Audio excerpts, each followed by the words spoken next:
მსხვერპლი დასრულდა ავტოსაგზაო შემთხვევა სენაკი-ფოთის ავტომობილო მაგისტრალზე, სოფელ ჭალადიდში.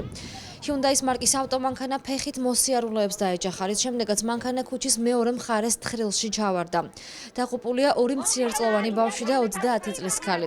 შემთხვევა მაშინ მოხდა, როდესაც დედას შვილი და მაზლის შვილი საბავშვო ბაღში მიჰყავდა. ისინი ადგილზევე გარდაიცვალნენ. მძიმე იყო მძღოლის ჯანმრთელობის მდგომარეობა, ის ფოთის ცენტრალური კლინიკური საავადმყოფოს რეანიმაციულ განყოფილებაში გადაიყვანეს, თუმცა მალევე გარდაიცვალა. სოფლის მოსახლეობა გახშირებულ ავარიებზე საუბრობს და ამას იმით ხსნიან, რომ იქ წლებია გზა მოუწესრიგებელია. მათ დღეს სასწრაფო სამედიცინო ბრიგადის დაგვიანებაზეც ისაუბრეს. მთელი 40 წუთი ალბათ, შეიძლება კიდევ უფრო მეტი სასწრაფო არ მოსულა. მანამდე დააჯანჯალენ დრო, სანამ სასწრაფო არ მოვიდა. მოვიდა სასწრაფო, ვიხვეწებოდით, რომ მკვრების სახლში წაგვაყვანიათ, სამივე მკარი იყო. 20 სანტიმეტრი საგამო.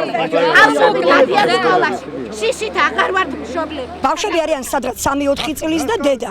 ანუ ერთი ოჯახის წევრები არიან, ბავშვი არის ერთი არის მაზლიშვილი მისი და ერთი არის საკუთარი შვილი. ნებისმიერი მძღოლი, ნებისმიერი პატრულის თანამშრომელი, ნებისმიერი ადამიანი დამიდგეს და დამიფიქსირეთ აი ეს გზა.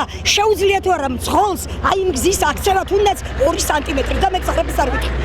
თუ ეს მოკლე დროში არ გაკეთდება, აი კვირდებით, გეფიცებით მთელი ჭალადიდი ფეხზე, კაცი ხუთზე გამოვა და გზას გადაკეთავს.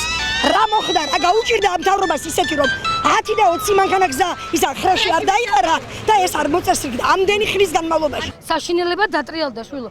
სასწრაფო როგორ არ უნდა მოვიდეს დროზე, მაგრამ ეს რა კანონია მითხარით, სასწრაფომ უნდა დაურეკოს თბილისი მერე რომ მოიცლის, გამოუშვებს, აურეკავს ხობის რაიონს და მერე მოდის სასწრაფოს. ეგებს შველოდა რაიმე, რამდენი შემთხვევა იყო.